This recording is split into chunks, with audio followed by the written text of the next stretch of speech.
I just watched the movie Thelma and Louise for the first time last night, and I loved it. Have you seen that show? No. Oh my gosh, it's pretty great. I feel embarrassed to say that. Well, I'm new to watching rated R movies, so I'm playing catch up, okay? Okay, so in the movie, the way these women tapped into their wild side, it was very affirming and deeply touching. And I found myself identifying with them on so many levels, even though my life, I'm like this little housewife right now. It's such a far cry from their escapades, but they tapped into their inner Lilith, which is exactly what we're here to discuss today. You're listening to Anatomy for Life with Crystal and Nicole, where we discuss the anatomy behind the most popular physical and spiritual practices so you can get the most out of these modalities on your healing journey. Welcome to the podcast, Beth and Friends Surf the Cosmos. I'm Beth, and this is a podcast of mystical explorations for fun and expansion. Crystal Zinn joins me again. Hi, Crystal. Hi. And we're here to discuss shadow work, the wild woman archetype, and what can come from illuminating the parts of ourselves that might not be too pretty to the larger society. So Crystal is back on the podcast just because, as everybody knows who listened to our previous episode together, she and I are able to have really clear and deep conversations pretty quickly.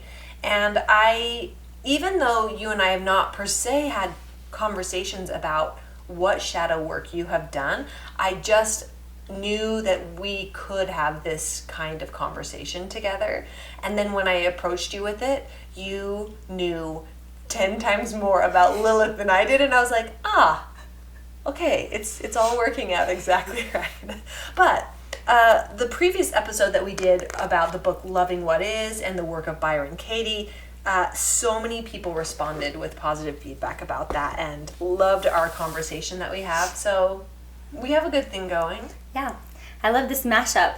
And if you see the video file of this clip too, you'll see our little creation from today as well. I'm wearing Gem in the hologram. That's my t-shirt for today. That's when I knew we had to do video. I was like, please, can we get this on video and audio? That's funny. So, by way of update, what have you been up to lately? Oh, so I cannot clearly remember what we said before, maybe a little bit. But I am actually right on the heels of my real first anatomy online course launch, which I think I said a little bit about last time. And it's getting real, and it's great. I don't know when this will air, so it may have happened. And so if it has happened, they're up there. They're online. Look on my website. Yes. That is a cool update, and also just a fun evolution for me to move through. So, some of my own stuff, and putting yourself out there and creating things is always vulnerable and expanding, and I know a lot of you guys can relate to that.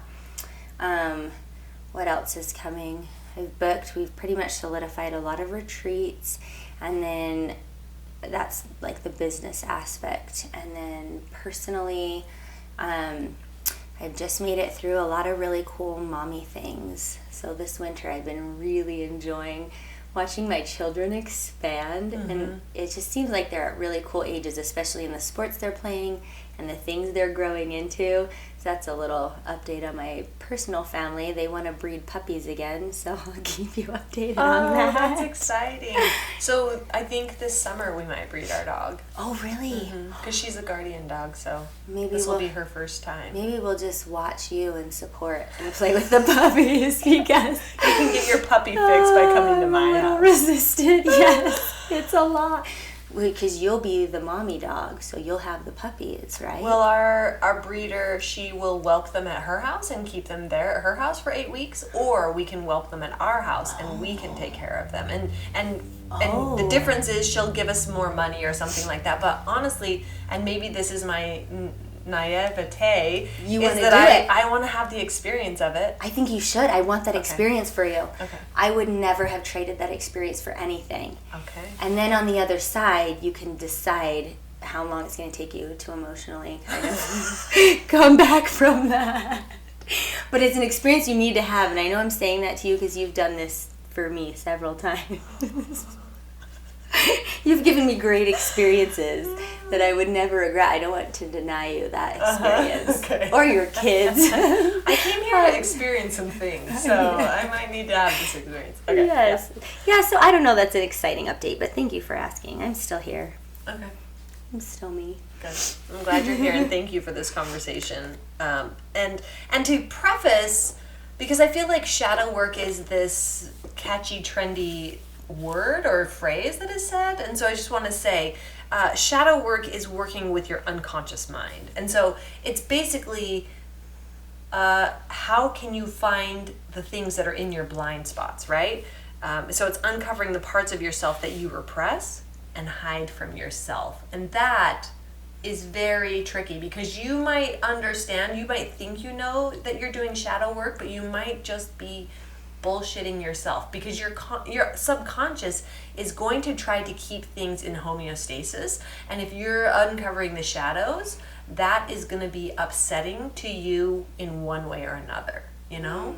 I actually wrote that on my notebook. Beth, will you please define shadow work? And you did it.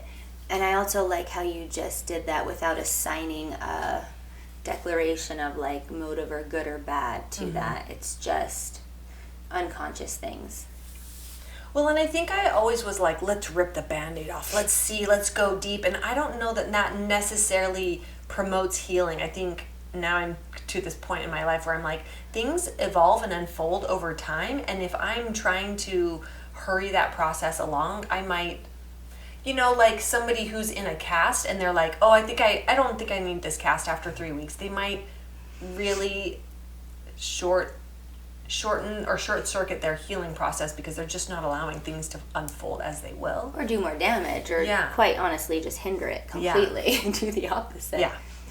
That was a good example. So shadow work can include trauma and also parts of your personality that you, in one way or another, hide. Subconsciously, you consider it undesirable. So shadow work is often avoided unless we come to the point where we realize, I'm sabotaging myself. How is this happening? Why do I keep having these cycles of experiences and relationships and coworkers and whatever? Why does this keep showing up in our life? And it could be that there's shadow parts of yourself that you are not accepting about yourself. And so if you can illuminate the shadow, then that can help you to just recognize, oh, this is what I've been doing to myself. This is how I'm a player in this cycle that does not work for me having a happy life. Assuming you want change, right? Because there's a lot to be said for when you mention it's popular and everyone's doing shadow work, so I'll show up to a combo ceremony, I'll do all, these things, but I also think there's something to be said for, but if it's not broke, don't fix it. Yes. And not in a sense that's like, I feel like that desire for change has been really important for me, and especially with working with other people, I've sort of toned it down a lot as far as like my advice or pushing the work or anything like that until, because that desire, you have to actually see something when you said it's showing up in your life and then you might say, but I'm fine with that. Yeah, I can live with that. Yeah. It's kind of like, this is such a poor example, but I remember having a conversation with someone about weight loss, and they were saying how every night they would put their kids to bed and make a huge bowl of buttered popcorn and eat buttered popcorn with their husband while they watched TV. And she was like, I'm not willing to give up my buttered popcorn. And I was like, that's fine. Like we're kind of all creating our lives and keeping things in balance. And so like, if you don't want to work on your shadow, then it's probably not time for you to work on your shadow, I feel like it's only when we come to points of desperation of like, none of these coping mechanisms are actually serving me anymore, I need to do something different, then I think that's when we're willing to turn towards our shadow. Yes, I'm glad we mentioned that at the beginning, because that's been something I don't think I truly understand right at the beginning. My little sister, who's a dog trainer, says, nobody pays for dog training until their pain point is high enough. So she says, I don't want to go out and market to all these people to hire me to train your dog or whatnot, because it's not going to do any good. It's not going to integrate. It's not going to, no one's going to feel like my time or their time is worth it till the pain point is high enough. And I think that's a similar concept until you're like, you know what? I will give up anything to make a change here. that is probably when a little bit of shadow work is called for. And that's probably when you have the mental, emotional, and physical strength to integrate it. Yeah, that you find that there's sufficient value in going into the dark, because you might be able to like alchemize the parts of the cycles that you're in into something that is healthier for you going forward. I love that. So Lilith is a part of astrology. It's a fictional point that basically is the darkest side of the moon, the dark point in the moon. And so if you're trying to find Lilith in the sky, like there is a Lilith, it's an asteroid or something like that, but that's not what we're talking about. Lilith in astrology is a fictional point that represents our shadow side, our deep dark side. And so when I approached you, Crystal, with this topic, I was like, I want to talk about the Lilith archetype. I want to talk about it in astrology. You had no frame of reference for that there was Lilith in astrology, but you had a huge reference for Lilith as the legend, the mythology, the archetype. So will you give us just like a brief explanation? What do you understand Lilith to be? Okay, so when I first started encountering Lilith, it was probably only 2 years ago. And when I delved into her symbolism and archetype, it was just really speaking to some of the things I was trying to transmute and the way I was wanting to understand things. It was helpful for me, so we'll see if it's helpful to you. And if not, then just put it in the category of mythology. things that are fun stories. Yeah. But what I want to give you is a little history. So it shows up in Mesopotamian and Judaic mythology. So it's actually very old.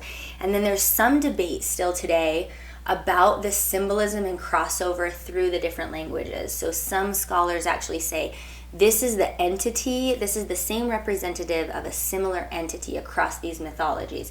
And so they've attributed all the attributes to her. Mm-hmm. And I personally like that one because I can see all of that. And we'll see what you have to say when I tell you some of them. Okay. But then there are others, especially Judaic scholars, who are like, Lilith is not the Lilu that they're referring to in Mesopotamian culture. So you can just kind of decide for yourself and do your own research and stuff. So basically what we talk about today, Lilith, is kind of an amalgamation of lots of different stories and ideas. Totally. Okay. And as any good myth or symbol or song, right? If there's a piece in there that's applicable and helpful for you to transmute or understand something, take it. If it's right or if it's wrong, I don't even know that matters anymore, right? Yeah. If it's a helpful tool. One of my friends says if it's literally true and symbolically true and metaphorically true, that's a big capital T truth, right? So you can decide where this falls for you. So Lilith stems from an Akkadian word, Lilu. And so that is what they're relating to the Hebrew word that translates to Lilith. And basically when you start translating from the original context of the word, it can be translated to night bird or night owl or she-demon and things like that. So you can see how you can start interposing the words like demon bird or the lady of the night, or they all do have sort of a very feminine, seductive, dangerous quality in all of the translations. This is the part I find the most interesting, and what kind of sent me down the rabbit hole a few years ago, was she was proposed to be Adam's first wife. So it has this also Christian archetype in her as well.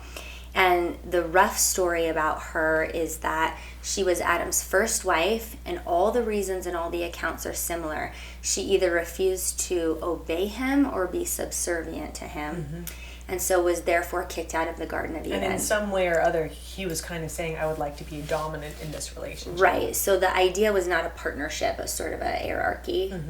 And so she had refused that, and that is what sent her out of the Garden of Eden. Later, there's myths about her coupling up with Samael and some different things about her backstory. But Eve was the second wife of Adam. And it's interesting in the Bible, especially the original Hebrew, because there are two accounts. And this is how they started reconciling this, where it told the story first that Adam and Eve were created together, or Adam and a woman.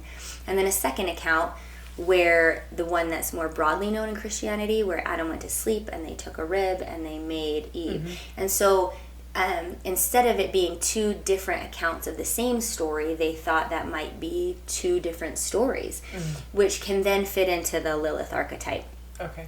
So because of her backstory, for many reasons that different parts of the mythology make up, she either was denied having children at that point because that didn't happen with Adam, and so there's myths where she steals babies, or she puts men under her power to get babies, and then this is how she's building her demon army. Oh, that she would seduce people Yes. and get pregnant from them. Or something. Is that what you're saying? Yes, Okay. or it can get kind of graphic. You can read the stories on that.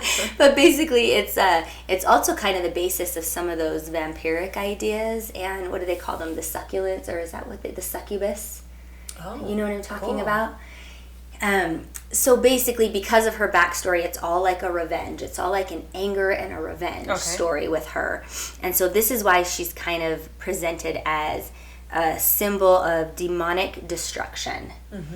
So what I find fascinating about that history, which I just want to say, as I was diving into that and trying to just witness, what is it about this archetype that is so necessary that it pervades so many cultures and metaphors and symbols? And survives. Yes, across and thousands of mythology. years. And even if they're not referring to the same archetype, why does this energy need a symbol? Like, why is it represented, or have the necessity be represented?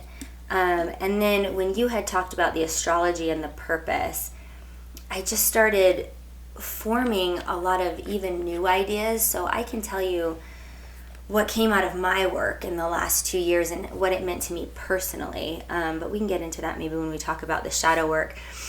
But I'm also kind of curious of the concept, like just in a theory, like a theological way. Like, what is this truly representing? Is this representing the separation? Is this representing a catalytic force, like you said before, for transmutation and alchemy?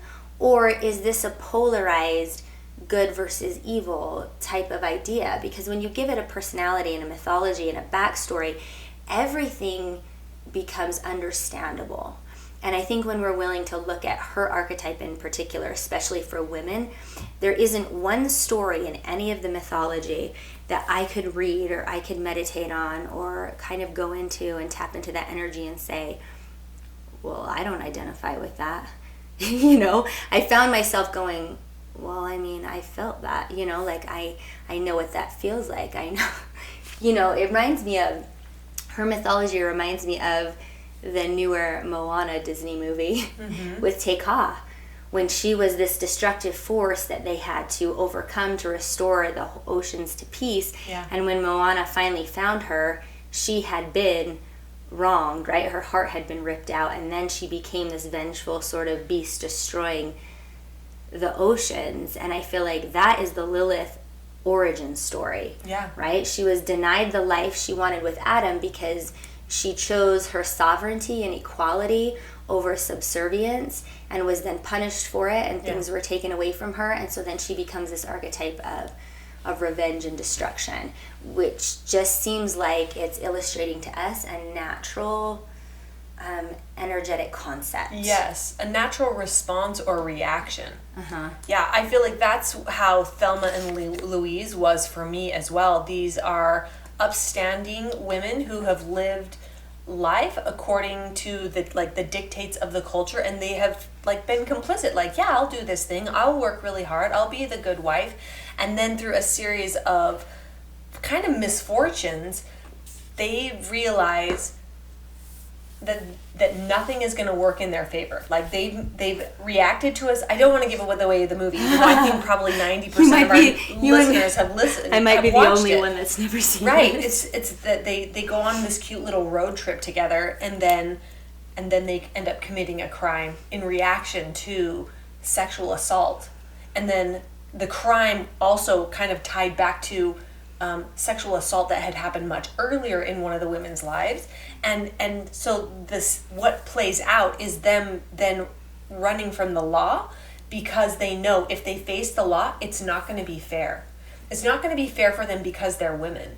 And then all of the ways in which the men are portrayed in the show are basically showing that in that movie, men are superior, women are inferior. This is the way the world works. And so Thelma and Louise have to make their own choices about how they're going to respond and react and continue their existence in the face of things being unfair. And so I feel like Lilith, as the first wife of Adam, if that's the myth, if that's the story, she had to decide whether she would give up her whole soul and be subservient even though it would crush her soul, or she had to choose to allow her soul to thrive and give up all of the good that could come from being appropriate and in a secure relationship. I wonder if a bunch of listeners just got some chills. Well, can we all identify a little bit with that, or are we experiencing that? Yeah. Was that movie set in the 50s? Isn't that an older movie? No, it's like set in the early 90s. Oh, it is? Yeah. Oh, I didn't realize. And that's when it was made. But I feel like that also points to shadow work as well. Like on some level, we all realize this is not fair. Things are not, and I don't care whether you identify as male or female. I feel like this world, you are shown in one way or another. The cards are stacked against you, and what are you going to do about it? And so I feel like many of us go through the early decades of our lives saying, I'll play this game because this is what's being handed to me. So I'm going to see how well I can do in playing their game. And then at some point we have the opportunity to look at our shadow and say, I could choose that. Like there comes junctures in our lives where we say, I can either continue to play their game, they being like, I don't know who, right? But like I can continue to be circumspect and dot all of my I's and cross all of my T's because that is going to make everybody else comfortable. That continues what I've been doing.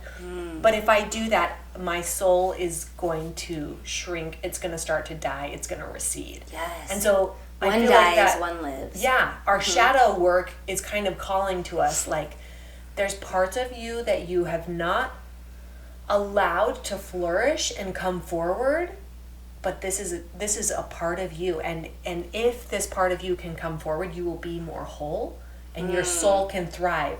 And often when that part of you comes forward, you're going to have to let go of some of the propriety, some of the cultural acceptance, right? Yes. Well, and so that I feel like it's like this little juggling, balancing, where on one level or another, we all, no matter who you are, have these points in your life where you're like, do I choose my soul or do I choose to uphold what has been? Yes. I love that you illustrated it like that, because what I want to share is that what I'm still integrating today and what I found in the depths of the deepest I was able to go thus far was that it's illustrated in, like you said, a culture, a relationship, an expectation, all of these things where we keep seeing the metaphor of it, right? And we can use those things, like you said, I don't know what the they is. And what I wanted to share is ultimately what I landed on, the they being is just an idea. It's an idea and an energy of separation. And you also spoke to that too, how much more powerful when you can come back to the whole. And so if it's a idea we're transmuting through as a collective and as a world even, then if the they is the idea of a polarized good and evil, right? Or one dies and one lives, or I have to choose my soul or this marriage, or I have to choose my freedom or jail and the law, or I have to choose my kids or whatever, right? Yeah. And so it's always this either or choice, which is, I think, the story origins for me and the depths have become symbolic of that separate polarized idea of good and evil, and also a sort of a misguided idea of the divine masculine and feminine not being in equality and as an energy, right? So it's a lower vibration on this 3D world where things are not in their full power, right? They're a little dense and they're a little precluded from the, I guess, the higher teachings and vibrations and quantum knowledge, right, of like the rest of the universe. And so it was a story set up with an underdog, and it's a story of redemption, of coming back to wholeness. And so the thing I like to think of it is a reclamation of the whole, and that Lilith origin story was the dividing of the soul represented by Lilith and Eve. That's where the soul was divided, and that's why I believe women are mostly driving the reclamation movement today, because it really speaks to us and is identified and represented in the female body. And so when we reclaim the Lilith, it's not choosing one over the other. It's not, killing Eve and choosing Lilith, right? It's not Thelma and Louise, giving the finger to the man and choosing their freedom and driving out to the middle of the desert. Right. That wouldn't be the end all. That would just be the opposite. That would just be the inverse of the imbalance. But if it was a true reclamation, like what would have happened if Adam and Lilith had chosen to be equals in the beginning? There would have been no redemption story with the earth. It just would have been an imbalance, right? And I think that's what the fall in Christianity speaks to. And there's different things in these other mythological. What movie I really love is what's that Disney Maleficent? It reminds me, but the new Maleficent movie where she was in love with the prince originally, and so it kind of reminds me of it, speaking to this bigger principle than polarization. It's speaking to something that really has to be expansive in our minds and energy and bodies. It's an idea that we weren't taught before. It is good versus evil, but a reclamation of the whole, and this is what you said, is more powerful. So I kind of want to talk about why when we get into shadow work, and I also want to know where you've experienced this. Has there been a place where you feel, I think initially you feel like I have to choose one or the other, and initially you do have to move towards the Lilith, right? Like I did, but then what do you do with that? And then to follow up, what exemplifies and why is that better and why is that more powerful? Because I think that's the hard thing to understand as well.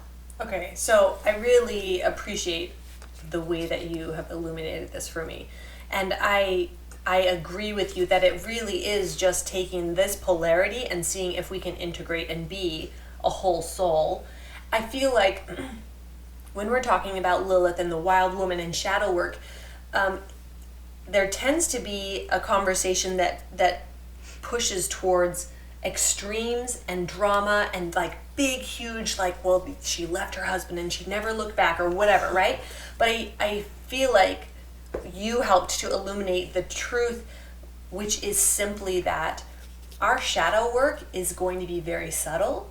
It's not really going to be like fried green tomatoes to Wanda and like freaking out about things. I think it really is just becoming more aware of who you are and more aware of parts of yourself that you didn't really have the capacity to fully look at. But as you grow, as you age, then you become more self-accepting, and that self-acceptance kind of allows more of yourself to come forward. And so I feel like we can go from being reactionary, like we've got to burn down the patriarchy and we've got to, like female empowerment, and like go to the extremes. And we do go to those extremes as a way to balance. If we've only been subduing and complacent and receptive, then in order to balance that out, then we would need to push further into like aggression, assertiveness, ambition, right? Yeah, you've taught me a lot about the pendulum, and I think that's kind of almost a necessary step. But hopefully through all of this, like even if it's messy and you overreact or whatever, at some point you come to that still point of the pendulum where you are all of that. You are the extreme in being subdued, and then you're the extreme in being dominant, and then you're able to like hold space for all of who you are, all of however your shadow might have hidden things from your view, or that you have tried to hide parts of yourself from other people. I feel like that's what the end goal for all of us is, to get to the point of just being our whole selves without repression, without and that being okay. reaction. And that being okay somehow. Yeah. Yeah, can that be okay? Okay, so what I thought shadow work was, because it's often like the illustrations are like a naked woman howling at the moon, you know, like the she-wolf. And so whenever it would come up like in a tarot reading or like energy work, they would be like, so you need to tap into your dark feminine. And I was like, hell no. Like, do I have to get naked yeah, and howl at does the that moon? mean I have to embarrass myself and, you know, like howl at the moon while I'm naked, you know, like what if the neighbors see me or whatever, you know? And so that I really just had like such a base simple idea about shadow work. And then I had a Reiki client, somebody, like a therapist that I know, she sent one of her clients to me and said, like, I think you just need energy work and go to Beth. So she came to me and I didn't even really have a good framework for what shadow work was, but the ideas that came through in the session, you know what I'm talking about, where your thoughts come to you that did not originate with you, right? Like it's like you're being given information about this person. Yeah. So it was like, she needs to do shadow work. And I was like, oh, okay, what's the shadow work she needs to do? And then it was really that her shadow work was, she wasn't being honest with how shitty she was to herself. That she wasn't completely conscious or aware of how much time she spent negatively thinking about herself, about her role in work and motherhood and with her partner, and like every aspect of her life, she was being very punitive and very negative. And that illuminated my shadow. I mean, we're going to talk about where my Lilith is in my astrology, and it's very telling. But for me, the biggest shadow work that I've been really working through is just being very honest about how mean I am to myself. And I know that it doesn't look like that from the outside, that people will be like, oh, you're so confident. Oh, you're so fun. Mm-hmm. And I'll be like, that's so interesting that they think I'm fun, because I think I'm like not fun at all. I'm often very negative to myself about how I'm not fun enough, or you know, but you were like just that. able to illuminate that concept in more truth. So you weren't running down the street naked, or doing any of these things. It was just sort of an idea that came to you, and then you began noticing and integrated. So shadow work can be something as simple as that, and I'm glad you brought up that point, because and lots of people come at it at different angles. It can be an idea, a thought, a prayer, an experience. It can be as small as that to as big as, you know, plant medicine experiences or a divorce, right? Like, it can be as big or as little as you need it to be. Mm-hmm. Yeah. So that's really interesting. I wonder are there any like personal examples or experiences you want to share? Yeah, well, I would say let's talk about where Lilith is in my chart. Okay, let's do that. So Lilith is a little symbol. It's a black moon with a little plus sign underneath her. And that's Lilith in your astrology chart. So not every astrology chart is going to show Lilith, but you can go on Cafe Astrology or Astro Dienst. Like, there's a couple of websites that will easily, you type in your birth information, and then it's going to easily show you where Lilith is in your chart. Okay?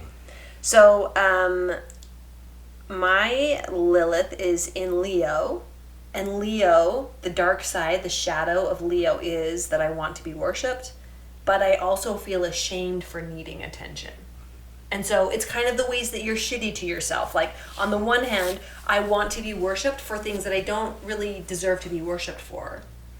And that's part of a larger conversation of who deserves to be worshipped. Like, maybe the Buddha, maybe Jesus Christ, but I feel like both of those people would be like, so don't worship me, how about you just live a good life? Like, how about you just, like, live a higher truth, right? Exactly. And so that, I feel like that's something that I wouldn't want people to know about me. Like, I actually do want everyone, like, I've always wanted to be a famous person, you know? I want people to just, like, look at me and say, oh, she's the most beautiful. Oh, she's the most talented.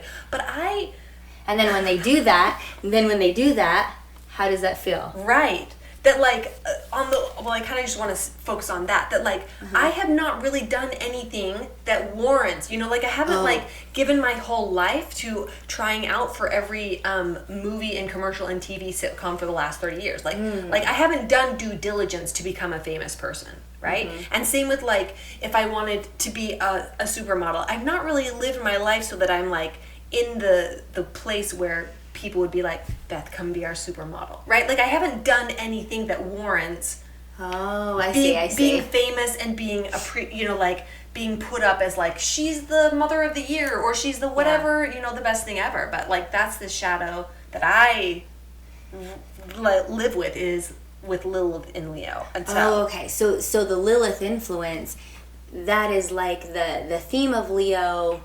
And the energy that Leo represents, when you have your Lilith in that area, it just juxtapose positions or poses, whatever that word is, the shame, or the, like, it puts the negative spin and illuminates, like, your negative qualities will come out in this energy, in a Leo energy. Yes. Okay. And so my Lilith is in Leo, and it's in the 8th house.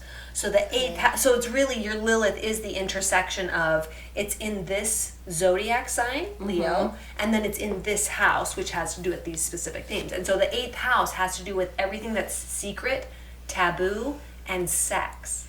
But say, had you not had your Lilith in the 8th house, it may not have internalized towards shame and self-deprecation. It wouldn't have meant maybe what it meant to you. Is that what you're saying? Because that's the Lilith, that's the shadow. Yeah. You took all of that, and of course your life was set up to catalyze exactly that, right? That's cool. So I feel like that's a really specific example of, you might be afraid to look at the shadow part of you. It's probably going to be really distasteful the first time you look at it and look into it, but it's all for liberation. The truth sets you free. Do you feel like you could speak about your Lilith in your chart? I have had just a go of it recently in the Capricorn full moon. My sun sign's Capricorn, and then when you sent me this info, and I didn't know about all the astrological connections. My Lilith is in Capricorn, which I think is a fascinating thing to look at. To have your talents and your strengths in the same place as your shadows, which is really fun. Yeah. It's a really cool challenge. And when I think I told Beth a little bit about this before, but if anyone out there has their Lilith in Capricorn, a lot of times, just like with Beth, your life experiences are set up to put pressure in those areas and catalyze that, right? Like, well, and that was really helpful that you sent me an article about Lilith and Leo, and it's like, you probably had a domineering father, and you probably were shamed for having needs of attention. And I was like, this tracks 100%. And I said to Crystal, now you know this about me. Like, it's a little naked. Which is all part of the integration, right? Yeah. It's the releasing of the shame of all of the shadow to free yourself, which I don't know if that will be done. But it's highly validating as well. And so we'll put that in the show notes, specific websites that you can go to that will help just illuminate more about Lilith. Because I feel like if you can point to things in your childhood, like which I think you're going to talk about, like, you had to take on this kind of responsibility. You had to put away this part of yourself. That can be validating. And I think astrology and shadow work, all of this is to just lean us towards integration and just being ourselves and accepting that we're this unique expression of our soul. And like you said to me earlier, I just am choosing to reframe it in the way that the universe is working for my good. And that is the truth. So with my personal stuff in Capricorn, it is about too early on being given too much responsibility, having to propose power, resilience, and identity too early on without support, right? And so kind of like you grew up too fast, right? And I think a lot of us can relate to that. So when that happens, the shadow side of that creates a lot of trauma surrounding power structures, right? Because if you're not ready for that, and so you're trying to adhere to all of the outside structures, but you're not mature enough energetically, emotionally, physically to do that, then you sustain some sort of trauma. And so part of the Lilith in Capricorn, part of the qualities of Capricorn are structure, hierarchy, leadership, devotion, loyalty, all these things, right?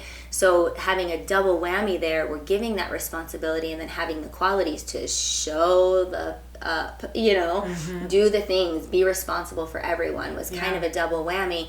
And then sustaining trauma at the hands of that is the Lilith. And so the Lilith dictates that I would have problems with power rules, like dominating structures and things like that. Any personality that enters your sphere and they're domineering, you're going to have an issue. I'll have a trauma trigger, and that's where the Lilith is. And then as well as being very prone to solving issues on your own, which can lead to showing up or appearing to be kind of cold emotionally because it's a defense mechanism. Well, and it's isolating. So it's a natural thing that you are isolated, right? So I feel isolated and prone to like depression and suicide. And so all of that has been very true for me, but enlightening the Lilith aspect, which I didn't have the astrology back then when I started working with her, she was showing me some of these themes, and it's extra validating to see it in my astrological chart and go, oh, well, that's why. And here's the gift of it.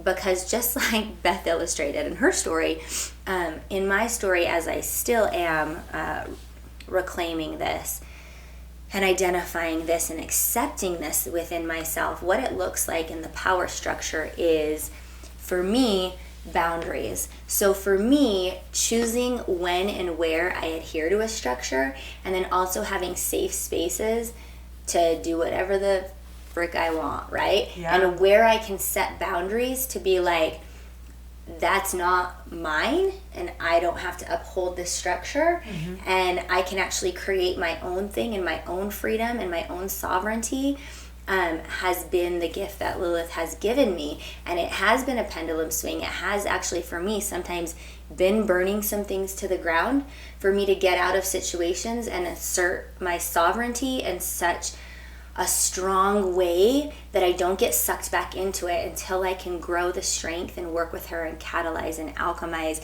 the things in me that are gifts, such as witnessing myself. A lot of things that comes along with Lilith and Capricorn is self-esteem issues and devaluation. So I've spent 2 years in meditation every day, healing the heart wounds and the worthiness wounds and the being alone. I think we talked about that a little on the other podcast. And so being able to be clear of it, because you can't heal trauma when you're being triggered all the time. You're not in a safe environment. So getting myself reclusive enough, burning enough things to the ground that I can start building my little baby legs has been Lilith's gift to me. And it has been such a beautiful gift, because wherever I go, I can feel like these roots in myself, and like this solidarity and this inner knowing, because my chart was set up like this, because my childhood was set up like this, and because Lilith came to me like a demon in the night, like threatening to slash my throat and steal my babies, because this iconic or symbolic way that she comes to you, I think is wildly appropriate. I think the mythology is wildly appropriate, because I feel like that is how a lot of times the shadow comes to me in particular, and I see it in other people as well. So it might not be everybody, but sometimes some people, for me. And then it's in the face of that you start to feel the fear, and then feel like you have a choice and see the polarity. And it's from that contrast that the third option emerges. And the third option is love her, accept her, heal the wound, reclaim what was separated from you, and this idea of I'm good if I do this, I'm bad if I do that. Take it all back and feel it in your body that this is all part of you, and accept it and witness it for yourself. Then once it comes together, that's when I feel the wholeness and the power. I don't feel beholden to archaic structures anymore. I feel like I have a choice. When I'm going to participate in something that's really structural or I don't completely buy into it all, I can do that because I'm okay and I know I'm sovereign. I can choose to be there and I can choose not to be there. And that is the gift of the wholeness, and that is the gift she gave me, showing me the deepest depressive and suicidal tendencies and things like that. Until I reclaimed that and brought it into me, that is when it stopped ripping things away from me. And so I guess for me, and all that specific literature about the Capricorn, the Lilith in Capricorn, and where that plays a part, that's kind of my very specific stories of with my children, accepting what it looks like when the rubber meets the road, is accepting my mistakes in my parenting. Circling back to my children and looking into their eyes and owning the fact that mommy said that really bad word, or mommy didn't witness you in what this. What word did you say? Oh my gosh, just meet Crystal. one of my kids, you'll probably hear it. You will know. It was probably really bad. You will know. I know, on an anecdotal note, we were in the car the other day, and my son was harassing my littlest daughter, and they usually come out of her, and she was saying, I won because I'm first place, and he was saying, first is the worst, second is the best, third is the one with the hairiest chest. And she looked at him and she goes, that is bullshit. and she said, Mommy, you taught me those words when I was just... So what I'm saying is, it's not an easy road, but it's, instead of saying in shame, I don't do that, I never said that, I shouldn't have done that, you shouldn't say that, it's what it looks like when the rubber meets the road is, Mommy did that, I was having strong feelings and I had to use big words to express it. And I also realized that made you feel a certain way, and that's not fair to you. Those are Mommy's emotions, and I should have gone up to my room and punched my pillow and dealt with it, and I feel really sad, and I'm sorry that I put that on you and made you feel certain ways, right? And so in parenting, that's what it looks like. And it's difficult and it's heavy, but I also think it's teaching my kids the reclamation, that when they get angry, they're not shameful or bad, right? And that I can hold space for that. Or like when my cute son got mad the other day and threw the controller, and I was like, you're really angry. I felt that it's okay to be that frustrated. I just need you to go outside and scream or cry or whatever moves it through your body. I want you to do that. I don't want you to hold that in. Yeah. And here are some options. And then it looks different in my marriage. It looks like, holding that space for myself when my husband is not in a place to do that and he's dealing with his own crap. It's like all my depression and all my unworthiness, I've learned tools to go back and sit there and be like, just because he doesn't see it, or just because he's not in a place where he can give to me right now. Yes. I have reclaimed that for myself. Yes. And so where the rubber meets the road, if someone doesn't want to pay for my course, or think I'm a good yoga teacher, or think I'm a good mom, or just today, I didn't see this little dog at the park, and I had my dogs off the leash. She was like in the tree. There's no one at the park. She's like in the trees in the grass. And so my dogs went running up to say hi, and it was just a very you guys probably have been in these situations. Yeah. Her little dog was just freaking out. And anyways, it was this whole thing. And I ran up and grabbed my dogs, and I was like, I would have been really angry in the past, but I feel like Lilith is with me and a part of me. And I'm no longer like ashamed of that. I mean, it doesn't mean everybody else isn't, Yeah. Just because I'm okay with that in me and I'm okay with that in other people doesn't mean other people are okay with that. But right, and that's not even a part of the conversation. No. I feel like that's the emotional immaturity that many humans experience, where other people's viewpoint and perspective matter. Right. And that reclamation that I feel like you're speaking to is moving that locus of control that I'm the one that it matters to the most. Right. Yeah. And I just got my dogs back on the leash and went up to her and I was like, is your dog okay? Are you okay? I'm really sorry. I didn't see you. I would have never done that if I saw you, but I'm really sorry. Yeah. And she wasn't mad or anything. Her dog was, these big old crazy eyes. You think she knew it was her dog, but I was like, in my mind, I was like, look at all these things that could have happened in this situation, where I could have felt shame. I could have got angry at my dog. I could have got angry at her for having a crazy dog. You know, like all of these things that could have happened, and I was able to just like show up and be like, it actually, to me, even if I was the one that made the mistake there, it doesn't really make a difference in my sovereignty. I'm able to apologize or show up or not. And, you know, it's a work in progress, but I liked what this said. You sent me something. I can't remember where the reference was, but it said something like an increased, when you can reclaim that shadow and come back to wholeness, what you have is an increased capacity for calamity and discomfort without lashing out.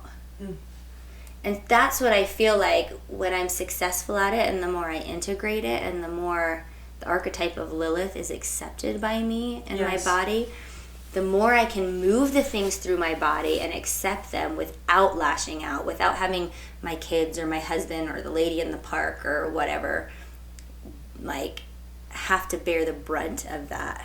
I really just want to speak to something that you were talking about that is, I think, the crux of Lilith. And you said, you were talking about loving these parts of ourselves. I think that's really what Lilith is asking, is in one way or another, Lilith is bringing up the shadow, saying, this is also part of you, and can you accept this? Can you love this part of yourself?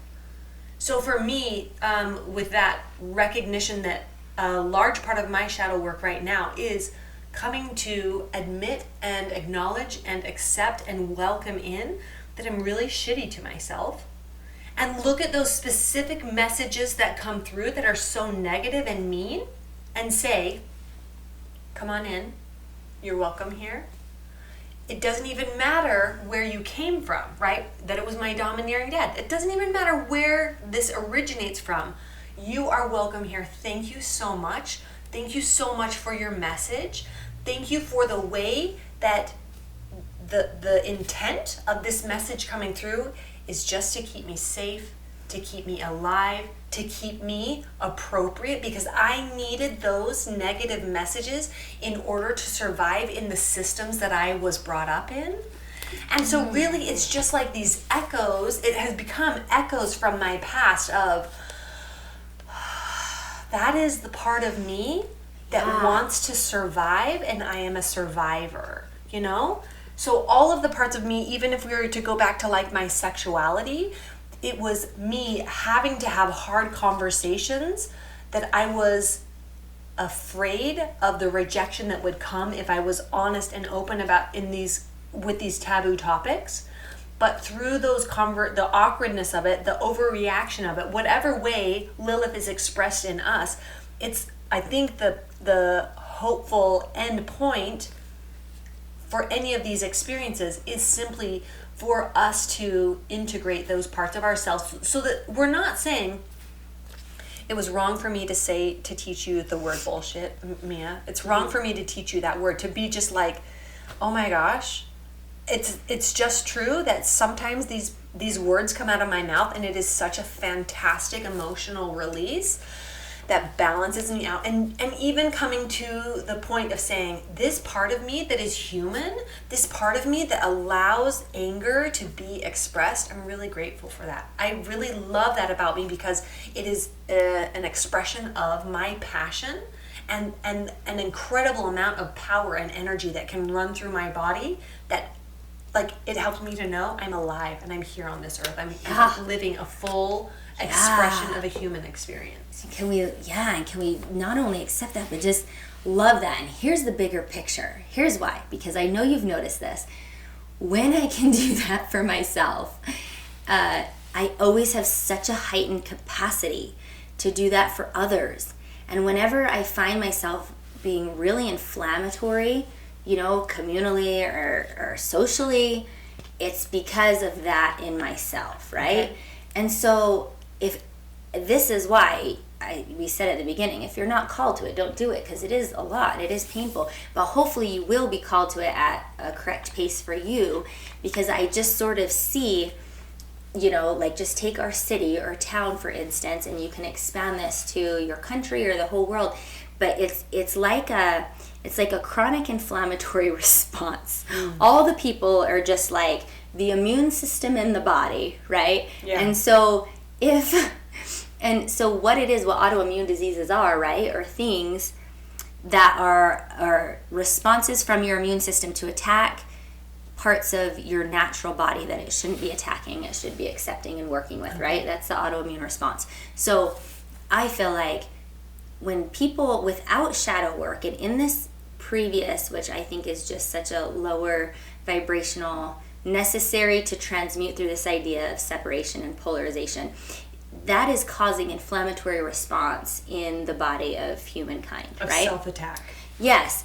And we're attacking each other, and that's modeled in our body. Yes, separateness. So the other really cool symptom of you can't do this for other people, but when you keep doing it for yourself, then you decrease the inflammatory response socially in your family and your community. It does generalize. And it's really nice to be around several people who have done shadow work and continue to do their own shadow work. And what I want to say it feels like to me when like we're in a group of our friends who are really into this stuff, like we are for whatever reason, it just feel light? Like people are kind of holding their own sovereignty, and they're holding their own shadows, and we can hold space for each other. Like people like this can hold space for me, and it helps me continue to integrate my shadow. Like when we can have these honest conversations, and like we don't always do it on a podcast, but like when we're at coffee and I'm like, Beth, these are the thoughts that were going through my head. These are the problems I'm having in my business that I'm really ashamed of. And because you've done that shadow work, you can allow the archetype of this Lilith in me, which then helps me further allow it, right? Yeah, I think the way that it kind of plays out in my mind is because I don't have to expend all of this kind of inefficient energy in maintaining a facade, because I can be a more wholly human when I'm around other people because they are more fully human or wholly human. Because of that, like there's less energy expenditure. It's a more efficient system. You are a more efficient energetic system because you accept who you are, and therefore you don't have to try to project a facade outward. And so when I am embodying that to some degree, then my energy gets like recirculated back into me instead of having to project it out in an inefficient way. I like and so that. I feel like that's part of the reason why when you're around someone who's like a Buddhist monk or someone who's like a Maharishi or something like, like some spiritually, it's really just that they can hold space for everybody to be as wholly human as they are. Yeah, and that's the gift. And I think that's why at the end of the day when I read these archetypes of Lilith, and it's like either she's a demonic destructive symbol or she's depicted as the ultimate female power. So a lot of modern depictions of her are bringing the Lilith in as as just the complete and whole female power, you know, like integrated the Scarlet Witch. Yes, it's just that whole, and that is what I see. I see her as a necessary catalytic reaction to the story of our separateness, the universe witnessing itself as separate, and then going through that transmutation of becoming one again. She's the necessary energy of, things that catalyze and transmute and need to be reclaimed as whole for all of those benefits. And just in the small personal experiences I've had with her and with that in particular, the symptom is like what you've echoed, where it's whole, it's light, it holds space. There is nothing truly to be feared there, because what's on the other side of the reclamation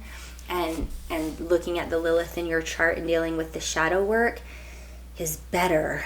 And it's not only better for you, but it's better for everyone around you. And what would we be if we were all a sovereign society like that, right? We couldn't be without the archetype of Lilith. What would get us there, right? What driving force would, That's really good. I like it because I do want to spend time talking about Lilith in each of the zodiac signs. Yes. So I feel like that's exactly true. So Lilith is thought to represent the darkest parts of ourselves that we tend to repress or deny. But as we've been talking about, Lilith can lend us the power and strength because she's so strong, because she wouldn't be submissive. She wouldn't allow herself to be submissive. Then she has the power and strength to help us embrace the shadow sides of our character. So in astrology, Lilith is the point along the moon's orbital path farthest from the earth. And at its core, Lilith represents our primal urges and unconscious desires. Lilith is connected to our basic sexual nature and primordial instincts, and she holds the key to understanding some of our deepest desires and exploring new aspects of ourselves. So Lilith is this sign of autonomy and liberation, and she speaks to the power of women. And then I just love it that we can't have light without the dark. So in your natal chart, depending on the sign and the house that your Black Moon Lilith is placed in, you can experience power struggles, demonization, and suppression that's similar to this legend of Lilith. And where she lands in your chart reveals facets of your power, inner truth, and the clues to necessary shadow work. So while there's dark energy that's challenging, it's also extremely empowering to understand this in your natal chart and can be a source of healing. So even though I don't think our listeners are Googling right now, okay, where's my Black Lilith? I hope that you do. But I also feel like if we talk about Lilith and kind of the themes of Lilith in each zodiac sign, it can just be a way for you to generally illuminate parts of your own shadow. Okay, so even if Lilith isn't in Aries, if we talk about the themes of Lilith in Aries, then that can be the way that you also are able to illuminate some of your own shadows. Integrate, come to love the parts of yourself that you have said, that's the bad part of me, that's the part that's a weakness, whatever. Yeah, okay, let's do it. Go through the signs. So Lilith in Aries, Aries is very much about the self and like owning who you are and not hiding who you are. And so Lilith in Aries has themes of rivalry in relationship. And so if you look up Lilith in Aries, if you have Lilith in Aries, you might notice that that's what happens, that you tend to be jealous of relationships. You tend to be jealous of someone who's doing better at you than in one way or another. And honestly, who doesn't get jealous of somebody, that they see on social media or someone who's just killing it in their professional life or their personal life? So that's why I feel like illuminating these shadows can in every way help us to integrate those parts of ourselves where we can just identify and be like, yeah, I can see how that plays out in my life. Definitely. Okay. Lilith in Taurus. Taurus is all about comfort and security. And so Lilith in Taurus regards themes of lack of comfort and lack of security in relationships, or not leaving relationships that aren't good enough for you or aren't good for you. Then Lilith in Gemini, it plays out sometimes with your desire for novelty could lead you to infidelity. And that can be sexually, but it can also just be in friendships. Like you end up talking bad about your friend to somebody else because it's kind of fun, and then you lose the trust of your friend. Mm-hmm. Yeah. Or your sharp tongue can hurt others in conflicts. Lilith in Cancer, your capacity to seduce others can be manipulative. You can use that capacity to be manipulative. Or your nurturing side can put everyone ahead of your own needs to the point where you're exhausted in like chronic illness. Lilith in Leo, this works for me, this tracks for me. Your need for attention could be your downfall, and you can be seen as vain and superficial in relationships. Okay, Lilith in Virgo, your focus on perfectionism can make any lover feel unappreciated or inferior, or you may be extremely controlling. Lilith in Libra can play out that your high standards can make any partner seem not good enough, and that can lead to disappointment. And then Lilith in Scorpio, your power for seduction can be manipulative, or your need for a spiritual partner can limit your options, right? A lot of people who are Scorpios, they want to have deep, dark, esoteric philosophical conversations, and if someone can't meet them on that intellectual or spiritual level, they're like, see you later. Yeah. Lilith in Sagittarius, your desire for adventure can lead to excess that affects your health, finances, and career, or your bluntness can be unpleasant and destructive. And then Lilith in Capricorn, you may prize personal and worldly success over emotional connection with your partner. Yeah, because I think that goes along with the piece of the external validation when I read more deeply on this. Yeah. It's just that the internal feelings of worthlessness, if those aren't looked at and dealt with, will lead you to the external, right? Like worldly prizes and success, because that will feel more fulfilling to you than a connection, right? Yeah.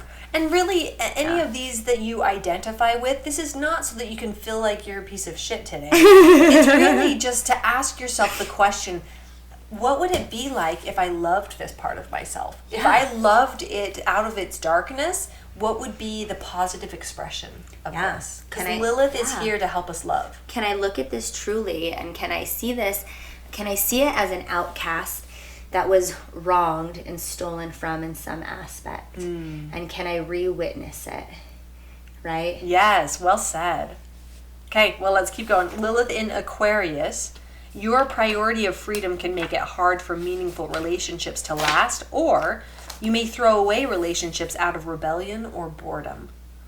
And then Lilith in Pisces, you may be lost in your daydreams to the point that you avoid reality, or you may be prone to addiction.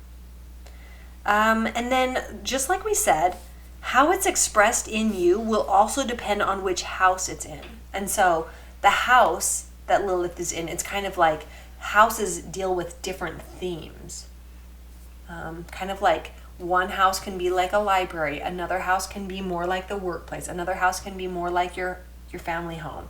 And so the house, that intersection is going to give you a more precise personal reading. Okay.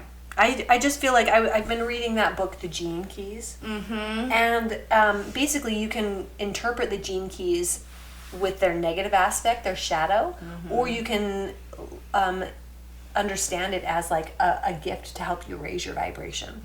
And so in the Gene Keys it said, when you know and understand your shadows, you become an authentic human being, one whose frequency automatically evolves to higher and higher levels through the power of self-acceptance. It's beautifully said. I love that. Thank you for the opportunity to take a closer look at this with a little bit different perspective and just keep being reminded. I think the last thing I want to say about that is shadow work can be really exhausting and transformational. And so I found for myself that when I'm called to it, there's a period of time to be in it, and there's also a period of time to sort of take a break from it and just be. Yeah. And also not beat yourself up for that either when you're seeing all the popular things out there about everyone. It's not important if it's not deep enough, if you're not doing your shadow work, all these things. I think there is value in the integration process and the just being process. Yeah, absolutely. What do you think about that? I think that's true. I think maybe I'm a Capricorn rising, you're a Capricorn sun, and I think that there are aspects of Capricorn that can lead anyone to overwork and try too hard and like try to make things happen before they would actually naturally unfold.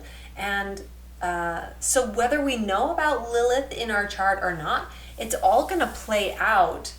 Like you can't make yourself become more mature than you're actually ready to become. And so I feel like astrology is fun because when you know about it, then you might have the capacity to choose into, like, to lean into it with less fear, but maybe not.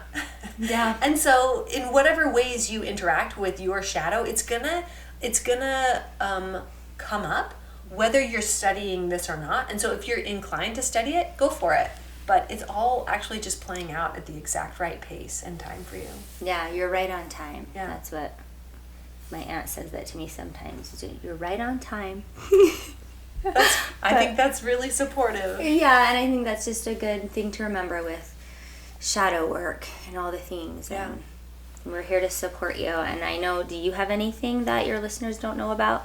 Like your astrology club and your tarot card reading club? Is there anything I think my tarot class, by the time this episode drops, it will have already been finished. But I am doing a Reiki training, a level 2 in March, so that's going to be fun. I'm also pretty excited. I'm helping a friend put together a healing festival. Oh, that's It's right. called Yin on Fire, and it's really great. The thing that I'm really excited about is this spirit of reciprocity. So it's kind of like Burning Man in that everybody just shows up and then nothing is for sale. If you want to make tacos for everybody, you can do that, but you can't charge money for it.